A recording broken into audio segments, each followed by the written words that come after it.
Well, good morning, good morning, good morning. I am in North Carolina because yesterday I had the privilege and the opportunity to be able to speak at a domestic violence awareness advocate panel. There were four of us women that we not only survived what we went through, but we also are thriving.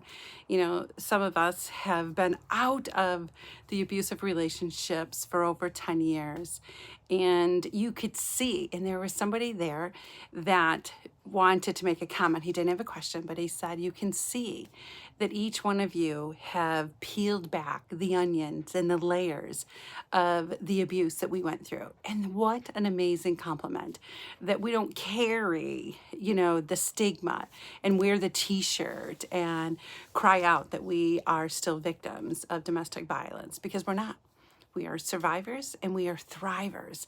We have thrived in the midst of somebody wanting to take away our voice, wanting to take away our dignity, wanted to take away our mental capacity, and wanted to do things for themselves instead of caring about us.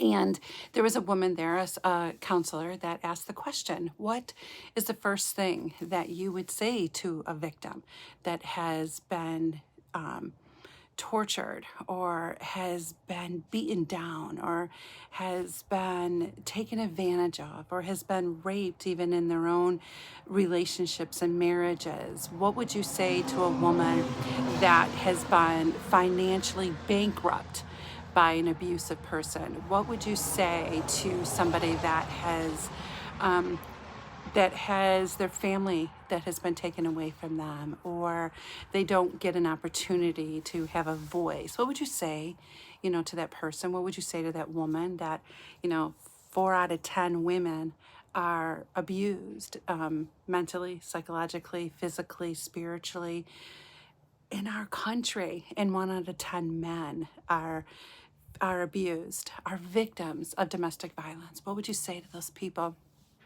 And I raised my hand and I said, I always say the first thing that I say in any kind of counseling session I'm doing, any kind of life coaching that I'm doing, is that I want you to forgive yourself to think that the abuse had anything to do with you. You are only the victim at this time, but there were other victims, or there will be other victims, because it's not about you. It wasn't about how well you did something. It wasn't about, that you were at the right place at the right time. You were stalked, you were chosen. I want you to know that forgive yourself for thinking that it had anything to do with you.